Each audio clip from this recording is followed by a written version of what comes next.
Welcome to this week's episode of Investigation Exodus. We're digging deeper into the history of the Exodus story.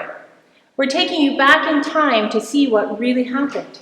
This week, we will meet with one of the Israelites who left Egypt when Pharaoh finally said, "Go." But first, we continue to hear this next part of the story from our storyteller, Turner Page. Over to you, Turner. Hello, I'm Turner Page. Our story takes a dark turn now.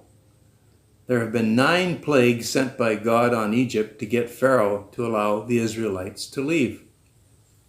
With each plague, Pharaoh says the people can go.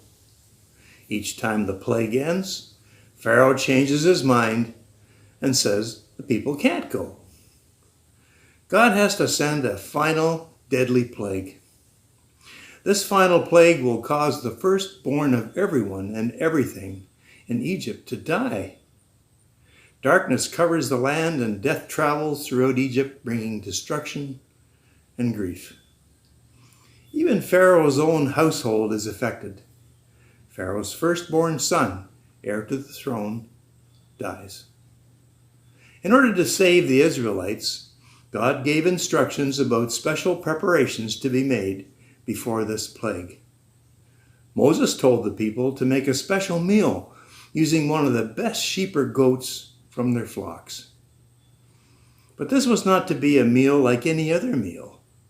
This meal was going to be eaten in a special way. Everyone needed to be dressed and ready to leave the house for a journey. Now, usually we eat and spend time with each other, but on this night, the people eating were to do it in a hurry and be ready to leave at any time. The Passover of the Lord came at midnight, but it passed over the homes of the Israelites who were inside eating their special meal. They had marked the doorways with the blood of the sheep or goats they were using for their meal, so God would know that faithful people lived there. Once morning came and the destruction of this 10th plague was seen, Pharaoh finally said the people could leave. In fact, all Egyptians wanted the Israelites to leave so no more plagues would come. That day, the people began their exodus from Egypt, leaving behind the only homes they had known and heading into the unknown wilderness toward the land God had promised them. Today, my guest is Jacob. Jacob is one of the Israelites who ate the first Passover meal and then headed out with his people to the Promised Land. So glad you could join us today, Jacob. Can you tell me a little bit about that was different about this Passover meal? Well, the whole feeling around this meal was different. We were to eat something very specific, roasted meat and unleavened bread. We were to be dressed as if we were going somewhere. We were to eat in a hurry, not leave any leftovers. That's not the sort of meal that we usually eat. The meals are family time, time to spend together talking, laughing, sort of enjoying the end of another work day. This meal wasn't like that. So what was it like? What were you and your family feeling that night? Well, there was certainly some fear and some confusion. We had all seen these plagues come on the Egyptians, but not on us. And now we were told if we marked our doorways and another plague would come on them, but not on us. But we had to be sure to be inside eating that special meal that night.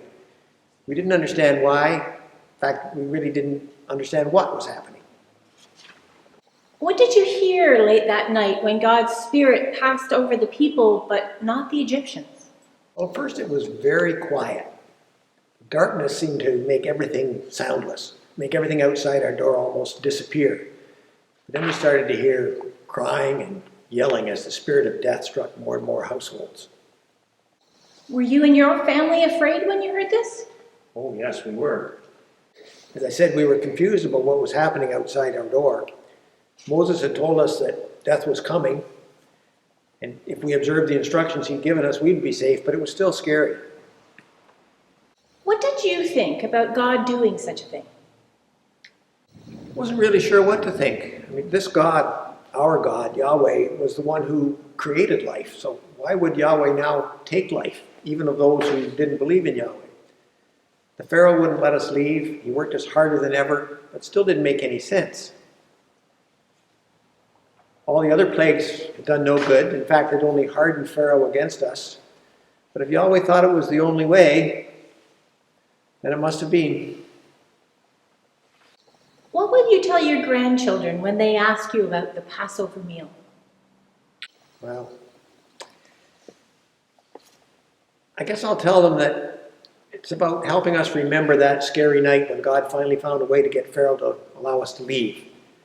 I'll tell them that what we do reminds us both of leaving and of what we left behind. It also reminds us of the freedom that God gave us and the new life of a promised land flowing with milk and honey. Jacob, thank you for sharing your experience with us. Well, thanks for asking. It's something I'll carry with me always as I seek to find a faithful way to live as God has called us. A special meal on a scary night begins the Exodus. After such an experience, the Israelites are on the move. We will follow their path to a promised land. Until next time, this is Sandy Rhodes for Investigation Exodus.